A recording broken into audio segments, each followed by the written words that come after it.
Hello and welcome to the Pig and Whistle Tales from Azeroth. As always here at the Pig and Whistle Inn in Stormwind, I go through a variety of subjects with regards to World of Warcraft. So grab a bottle or a pint, sit back and enjoy. Today's podcast we're going to be talking about TBC, what to do before it's released, what to do during pre-patch, what to do during TBC, that kind of thing. No idea on the title of it, to be honest. It's just TBC in a nutshell. That might be an idea actually. But yeah, without further ado, we'll get into it. And as always, weekly, we're going to be going through what events are happening within World of Warcraft, what world bosses, etc. So the weekly mythic affixes for this week are fortified. So trash mobs have extra HP and deal extra increased damage. So the bosses are a bit easier. Maybe look to proc pridefulls for certain trash packs, like big trash packs. So definitely keep an eye out for that. Inspiring. So any mob around this inspiring mob cannot be CC'd, cannot be counterspelled. So either kill the inspiring mob quick or CC the inspiring mob itself and deal with the inspiring mob after the pull. And finally, you got storming. And this one's nice and easy. You just dodge the little storms. They aren't going to kill you. They might put you in unfavourable positions that you might not necessarily want to be in. That's what will probably kill you. But just keep an eye out for them. If you get hit by them, it's not the end of the world. Just make sure that you are, not getting put into a place that's not favourable for you. And obviously, you got pride because it is still Season 1 and we're waiting on that patch 9.1 drop. Along with the mythic affixes, you have Wrath of the Lich King Time Walking Dungeons, and obviously these award Time Walking badges, and there is a Wrath of the Lich King mount that you can get from these Time Walking badges, so maybe just getting or doing one of the Time Walking will get you about 500 badges. After that, it slows down dramatically. So if you want 500 badges, just to sort of save up for the next time, definitely do one time walking this week. Other than that, it's a great way to gear Alt's time walking dungeons. For the world boss this week, we have Mortanis. He's the big bone skeleton guy that you find within Maldraxxus that is summoned. So head on over there, get you 250 anima, and definitely take him down. I mean, you want that anima, right? Anima drought and everything. And there is a brawl this week, and the brawl is called Deep 6. And basically, it is 6 people per team. So it's double arena pretty much. It's double 3v3 arena. And there's only a few maps that it can be on. Warsong Gulch, Temple of Kotmogu, Silvershard Mines, and Seething Shore. Yeah, the one that you drop out of the the flying machines. So these are the only 4 maps that are available during this brawl, mainly because the others don't necessarily fit a 6v6 playstyle, unlike these. I've done it myself. It's a great way to get a little bit of honour. It's a great way to get a bit of conquest, so definitely head in there and do that brawl as you see fit. So, with all of the weekly stuff out of the way, let's get straight into the big, beefy, juicy stuff that we want to get into. So, TBC. There's a load of things that you can do before, during, after. You can sort of plan your TBC route if you want. You can do many things during TBC, such as dungeons, quests, but we'll get to that in a bit later. But what comes within the pre-patch and what you can sort of play around with are talent changes. So with the pre-patch talent changes, basically you get your extra 2 rows of talents that come from TBC. When you get to level 70, you get 10 more talent points. They add 2 rows to the bottom of the talent trees, and you can play around with this during Classic, pretty much, or Classic in abbreviation. Is it abbreviation? I'm pretty sure it's abbreviation. But air quotes, yeah, there you go. I'll use air quotes. But the talent changes will alter how you play within Classic. Obviously, you're still going to have the same gear, still going to have the same health, and it's the talent changes were mainly used for level 70 players, like in mind. So to be level 60 and to have classic gear and no sort of TBC health pools and stuff like that, it makes it a bit weirder in a way, because if you're looking to do raids, you're going to have to find out a certain specialization that gives you the most damage.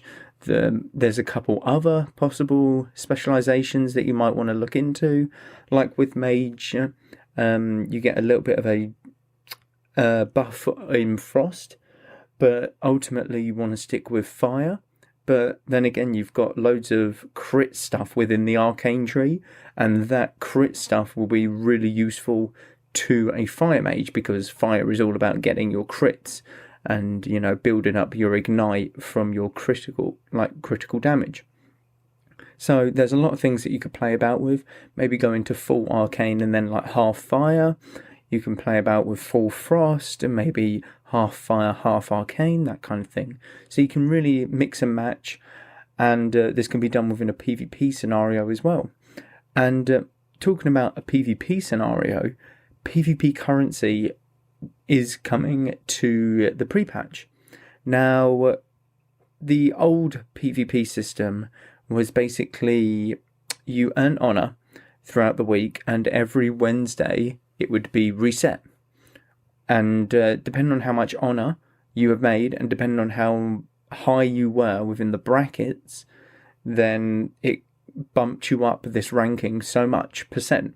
So you could earn, like, we'll give it nice and sort of rounded numbers, 10,000 honor. Now that is shit honor, but we're going to go with it. So 10,000 honor. And you have about, I don't know, 10 people ahead of you in honor.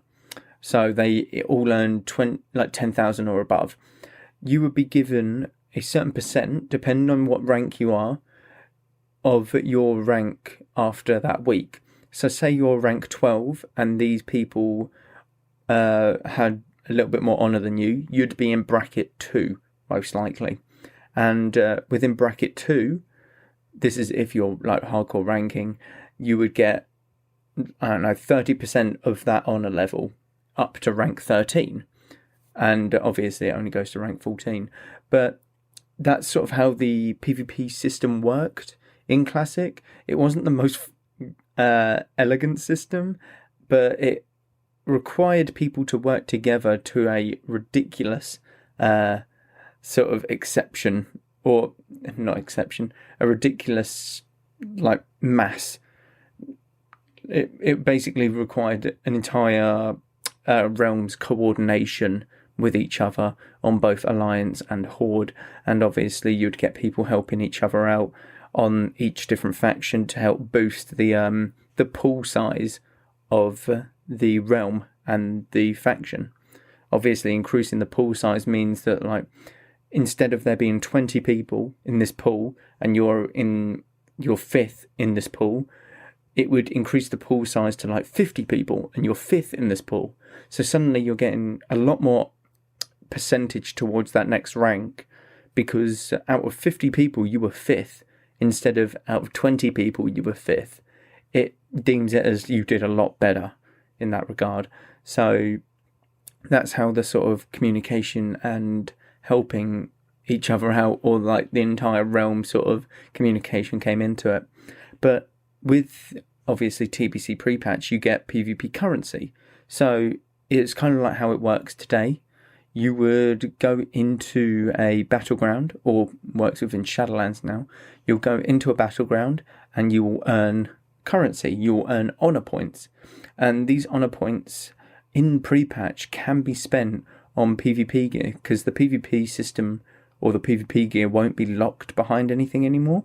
It will be transferred into, you can buy it with this currency, with this honor currency, and as well with these marks of honor, marks of Warsong Gulch, marks of Arathi Basin, marks of Outeric Valley, that kind of thing. So definitely stock up on the marks of Outeric Valley, marks of Arathi Basin, etc. if you're looking to buy this PvP gear. But within prepatch, I would definitely recommend grinding as a lot of honor as much as you can and as much as you're willing to do. Because if you're looking to PvP in the Burning Crusade, having that honour just to immediately buy some PvP gear, some level 70 PvP gear, will go a really long way, and it will help you out from the start immediately. And that is a really good way to go about it. And plus, it's fun to play about with your talents as well, with the talent changes in PvP, because you can come up with something that, might one-shot someone. You can go with a survivability sort of talent build. You can play around with it, get used to it for TBC level 70 sort of arenas and stuff like that. So next in the pre-patch, there's something that you can do, which is level your characters, actually. Now, this might just be like a simple one. It's like, why would you level a character in TBC pre-patch and just not start leveling now? So obviously in TBC pre-patch, Blood Elves and Draenei become available. So you can obviously level these characters that you couldn't do before. But also in pre-patch, they give XP nerfs. And the XP nerf is about 30% of the XP needed to get to level 60. And that is massive. Over the span of 60 levels, you've got 30% of an XP nerf. Got 1 million XP that you need to get from level 1 to 60. 30%, 30,000, 300,000, like, easy. That's gone. That's completely gone. You only need 700,000 to get to level 60 now. That's insane. So definitely recommend leveling characters in pre-patch if you're maybe looking to switch your main in TBC, if you're looking to just level a new ult that you want to have as your main ult for TBC. It's definitely one of them things to start doing in the pre-patch as soon as it drops, as you more than likely have 2 to 4 weeks when pre-patch drops for the release of the actual TBC Classic, I believe. Or at least in my mind, that's how I believe that it will go. So with pre-patch also comes the mount costs. And this one's very simple. They basically reduce the mount cost by a few hundred gold. And this is insane. So if you're at level 60 and looking to buy an epic mount currently, definitely hold off. 100% hold off until the pre-patch comes in, because you'll be saving a few hundred gold on this character. And if you've got multiple ults that you're looking to buy an epic mount on, definitely save it, because you'll save a few thousand gold on all of your characters for spending their epic mount cost. And they reduce this because with TBC comes flying. And flying in TBC costs 1,000, which is the original epic mount cost. So 1,000 for 60% flying, and then obviously the 5,000 gold for 280% flying. And there is no 310% flying, but you can get it within the game.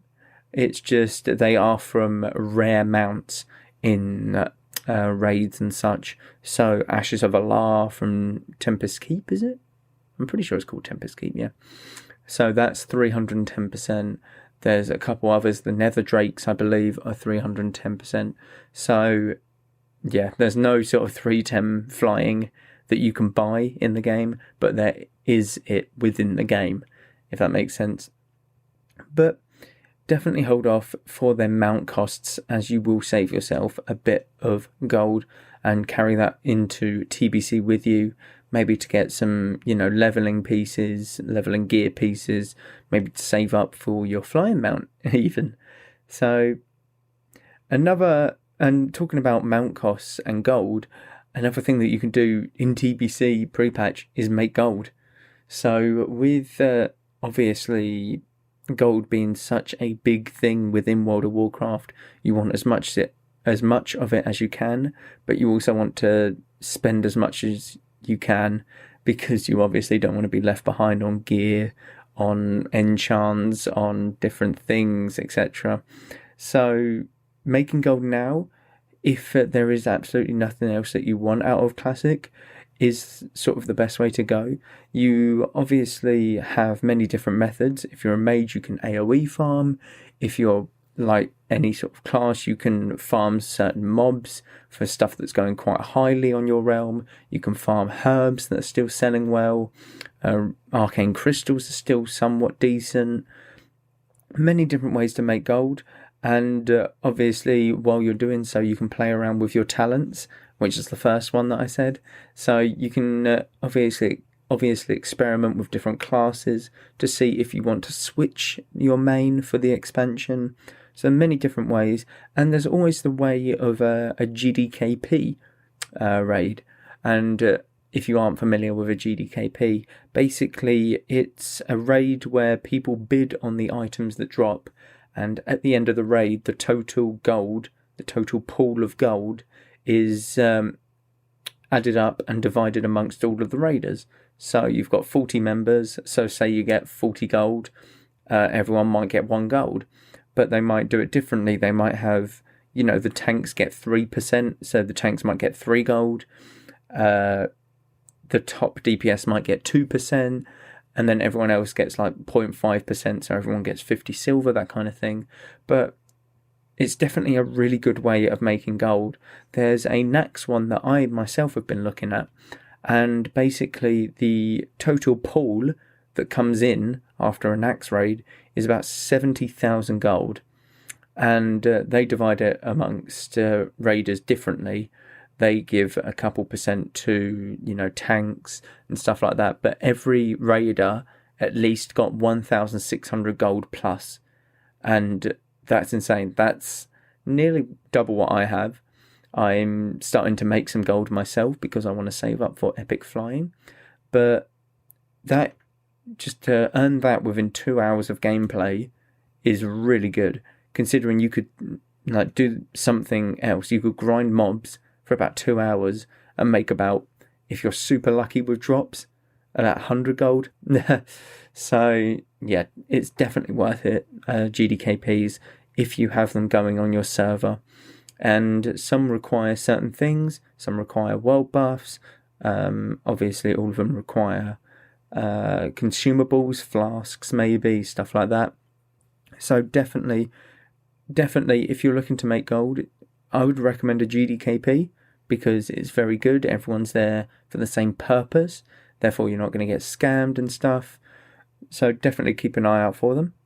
But making gold is such a huge thing within WoW, and it's a very good time to do so within Classic as a whole at the moment, and in the TBC pre-patch. And another good thing to just do within the game is farm some gear. Farm some gear within the current content, or within old content within Classic, because some gear that you get from WoW Classic actually does really well within Burning Crusade. A example of this is Mind Quickening Gem from Blackwing Lair, and it's from Vale. This is the only mage I'm the only mage in our guild that doesn't have it, which is very sad. But it basically reduces the cast time of everything by 33%. And this is a percentage. This isn't 2 seconds, or it doesn't scale above spells that require level 60 to cast. This is just a flat 33%. And this is really good just within TBC, because it's like a mini haste. It's like a mini heroism for me. And some gear, like I said, just carries on into TBC really well. Another one is the Kel'Thuzad trinket, because it's damage against undead, which there isn't many undead in the Outlands, I'll give you that, but demons as well. And there's a load of demons in the Burning Crusade. I'm pretty sure the entire Outland is full of demons. So it's a good trinket that scales within, leveling in TBC, within endgame content of TBC as well. So definitely look at some gear that might transfer well into TBC, and look at prioritizing and getting them if you wish to do so. And one of the last sort of things that you need to look out for before TBC is your professions prep. So with the TBC comes a new profession, dual crafting, and it really shakes up professions as a whole. You get 75 more levels within your profession. You get new materials that you'll need. You get new certain things that you need to farm, more recipes, stuff like that. So definitely look at what you're going to do within TBC professions wise. If you're going to be a miner and an engineer, which is mine, I need to know what I'm going to get. So as an engineer, I can transmute sort of motes of water, motes of fire, stuff like that. And these motes are really useful for other professions. I couldn't think of the word there. So I know that that's going to be how I make my gold. And I also know that I can mine certain motes within minerals. And these minerals I need to figure out. And I need to know which minerals are going to be the best to sort of go after, look out for, that kind of thing. But many different things like need to be looked at if you're doing many different professions. Like with jewel crafting, do you know what you need to start leveling jewel crafting? Do you know how much it will cost you? Do you know what you need to sort of pair with it? I can help you with that one, by the way. It is mining. So do you want to stock up now? Because if you stock up later, everything might have inflated in price. So that kind of thing. You just want to make sure that you are prepared for what is to come within the professions sort of area in TBC. Because you don't want to be sitting there paying about 5 gold per copper ore that you can get in Elwyn Forest and leveling your jewel crafting to 70 only to move on to tin ore, which is 10 gold. And suddenly by the time that you get to 150 in jewel crafting, you're bankrupt, that kind of thing. So definitely look and prepare for the future of your professions. And finally, just what do you want to do during TBC? Like, just plan it. So do you want to just go straight into a dungeon? Do you want to go through that dark portal, head straight for Hellfire Ramparts and just dungeon grind the entire way? Do you want to just quest? Like not even touch a dungeon at all? Do you want to do a bit of both? Do you want to explore? Do you want to grind mobs? Do you want to, just experience Outland itself? Do you want to experience Shatrath? Do you want to do every quest within TBC? Do you want to do a certain reputation? And if so, do you want to skip leveling efficiently to sort of grind that reputation as you're leveling as much as you can? So there's many different ways that you can go about within TBC, like leveling, just getting to 70. And even what do you want to do at max level? Do you want to raid? Do you want to just do heroics? Do you want to do, PvP? Try and get gladiator? I mean, for me, personally, the way I want to level is a little bit of both. The questing is amazing.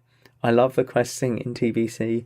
I remember doing it years ago when I first started. I remember doing it now, like in the current day sort of leveling. I love the quests in Hellfire Peninsula. I can remember pretty much all of them until, the entrance of Zangarmarsh, where you kill all of them boars. You go to that like little Draenei ruins place in the top left of Hellfire. I remember all of them sort of quests. And then when Zangarmarsh hits, that's when my memory goes blank, because Zangarmarsh is a bit of a red flag for me. Don't necessarily like it there. But I want to do a bit of dungeons, so it'll most likely be I'll do Hellfire Ramparts a couple times, Blood Furnace a couple times, and then when I hit Zangarmarsh, I might just do, the Zangarmarsh dungeons, just to grind through it, because I don't necessarily like Zangarmarsh as a whole, so maybe just skipping the quest there might be the best way to, experience it in my regard. So I've got kind of a foundation of a plan laid out. I don't really know where I'll go from there next. I've always wanted to do Blade's Edge and then go to Netherstorm, but I'm more comfortable with going down to Terakar Forest and then on to Nagrand, and then from there going to Wrath of the Lich King content, because I started very early Wrath and very, very late TBC, like super late. So I never really experienced the end zones of TBC, which is Shadowmoon Valley and Netherstorm. So to do them and level in them, do the quests in them, will be a new experience for me. And that they are the only parts that I know for certain that I want to do. And that is what I'm trying to get into my plan for TBC. and that's what I really want to achieve, pretty much. But that is all we have time for this week. Thank you all very much for listening. Please do check out the Pig and Whistle Patreon. It's currently been redesigned.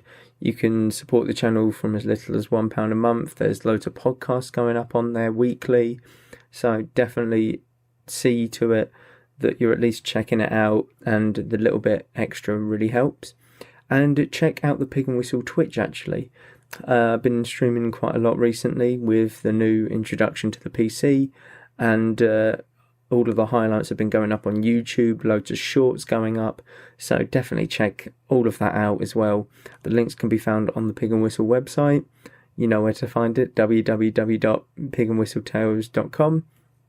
Thank you all very much for listening as always, and go with Valor, friend. Goodbye all.